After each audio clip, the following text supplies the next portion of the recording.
Today's Monday.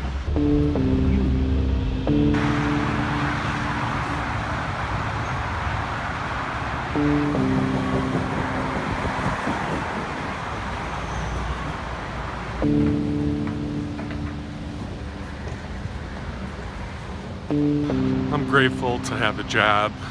I know it's really hard out there, and I know a lot of people need a job, and I'm really grateful that my job has allowed me to do the filmmaking I do and do some of the other things I do.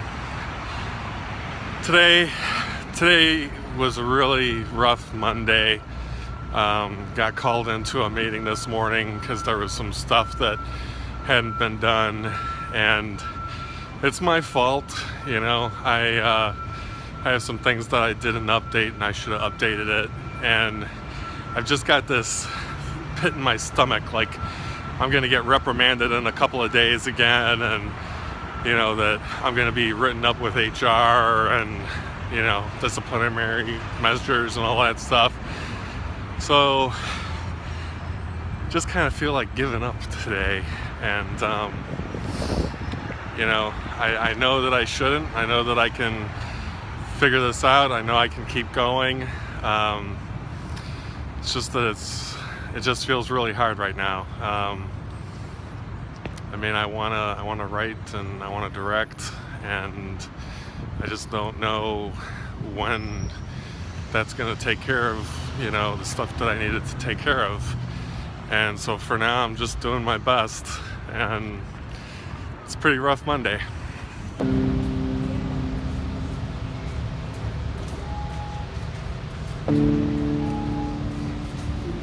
I had a rough day at work.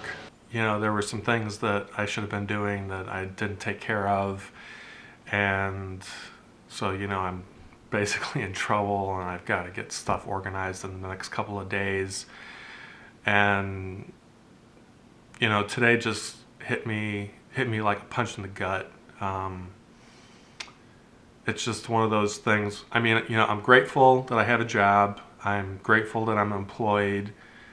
I'm doing what I can to get to the place where I'm doing what I want to do with my life. And today has just been one of those like wake up calls. And I don't know, for the past year or so, I've just kind of been wondering, have I been doing the right thing? Have I been going down the right path? And I'm just kind of disappointed, because for all of the effort and everything that I've done, I'm just not where I want to be. And so, today it's like one of those days where you kind of think about what you've done and kind of reassess. And all I want to do is tell stories. And probably since I was in 5th grade, I started pursuing that idea, or pursuing that dream of telling stories. And I've written poems, I've written short stories, I've written a couple of novels, I've written plays. I've gotten some success, and I think it's important to kind of think about and to remember, what I've done for the past, I don't know, probably 30 years. I've pursued that dream of wanting to tell stories. And so here's a couple of things that I've done. Here's a couple of the accomplishments that I've done pursuing that goal and pursuing that dream. After college, I started working with a theater company called Mariachi Theater Company. I'm eternally grateful to Richard Kataski for taking me on as pretty much the worst stage manager ever.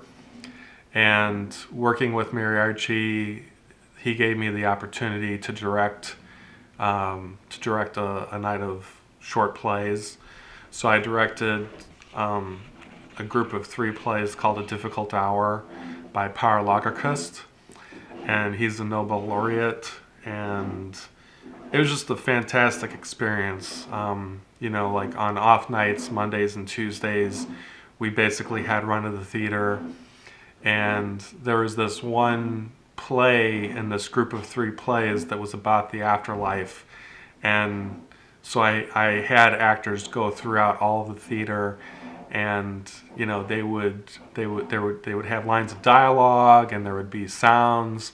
So the audience was surrounded by all these eerie sounds and the actors speaking, and the only light in the entire theater were the exit signs and then a candle.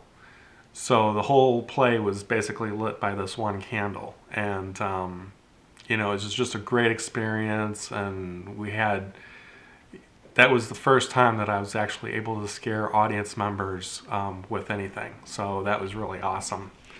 After the difficult hour, Rich agreed to produce and direct a one-act play that I wrote called Empty Bottles, Broken Hearts.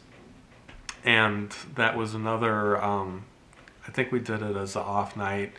So Monday, Tuesday, Wednesday, and it was just a lot of fun. We had a great cast, and yeah, I thought it went pretty well. Reviews were mixed, but it was one of my first plays that ever got produced in Chicago. Then after Empty Bottles, Broken Hearts,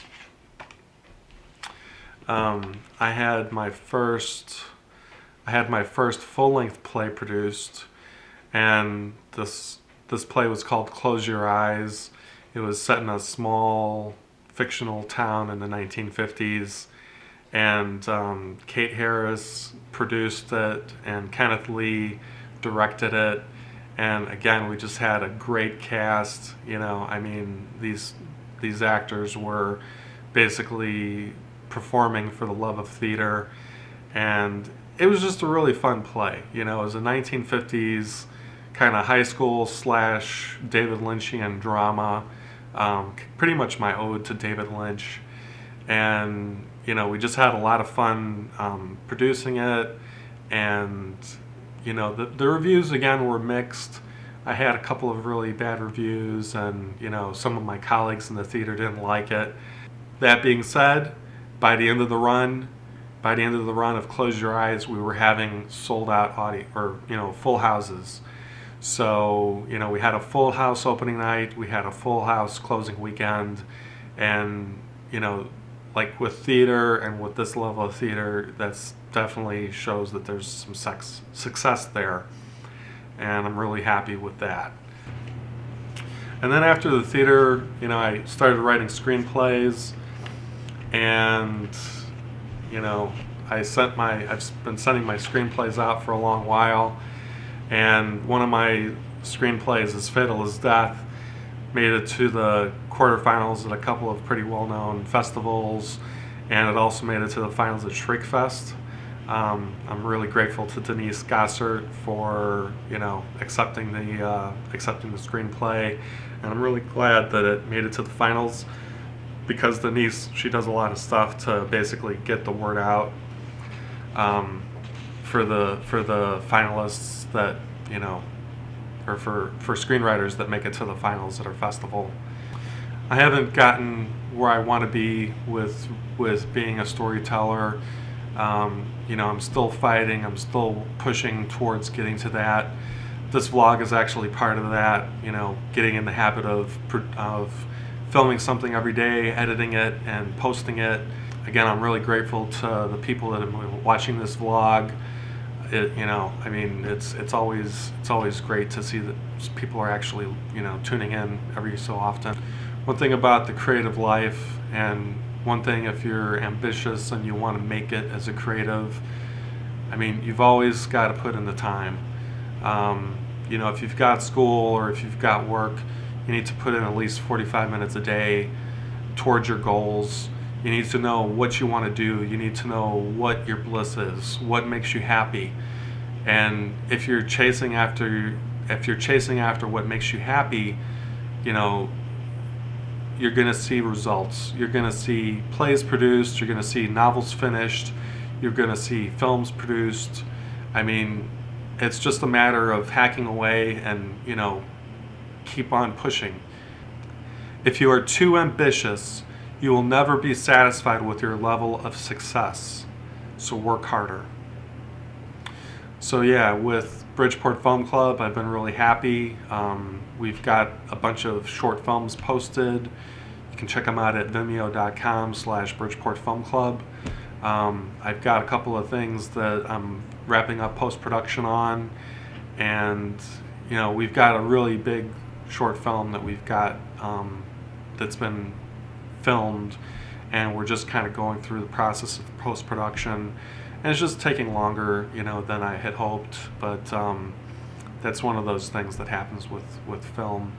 I'm going to be doing everything I can to push this year to make films.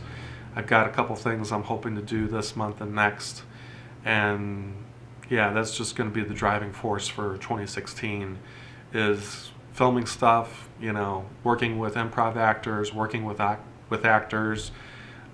Currently working with an actor on a web series that he wrote, and yeah, I'm just gonna keep at it, because it's been too long for me to give up. I've been going at this stuff for too long. I mean, you take some hits on the nose, or you take some hits on the jaw from life or whatever's happening, but you just got to keep on. You got to keep on going. I've been doing this for too long to give up now. So yeah, I'm a bit upset today, but I'm gonna sleep it off, and then tomorrow I'm gonna get things settled with my work. I'm gonna get that organized, get it done, do what I need to do, and I'm just gonna keep moving forward. So yeah, just keep moving forward. All right, thank you for watching this. Hope that your 2016 is off to a great start.